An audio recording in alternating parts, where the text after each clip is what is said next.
Tama, oo. Hindi pwedeng parehong mataas. Correct. Diba, Ate Kim? Yeah. Okay.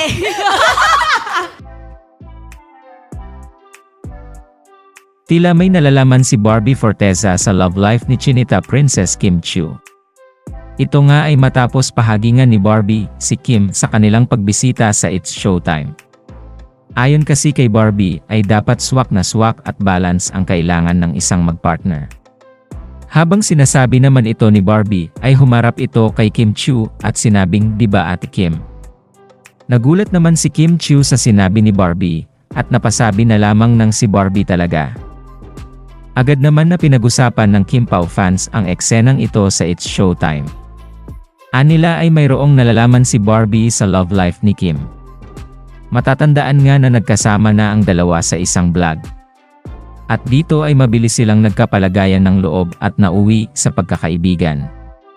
Kaya naman duda ng Kim Pao fans ay napagkukwentuhan ng dalawa ang kani-kanilang mga buhay pag-ibig. Samantala spotted naman ang kasama ni Barbie sa It's Showtime na si David Licauco na nakikipaglaro kay Baby Argos.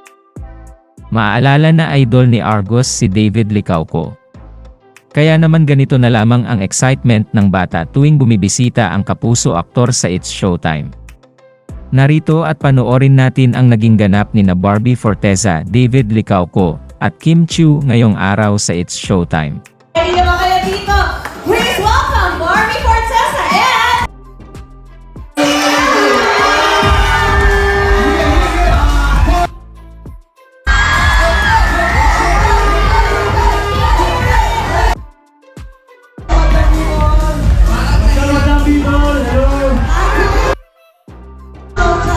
Ang groupmate natin sa magkasing. Of course, mga socialize.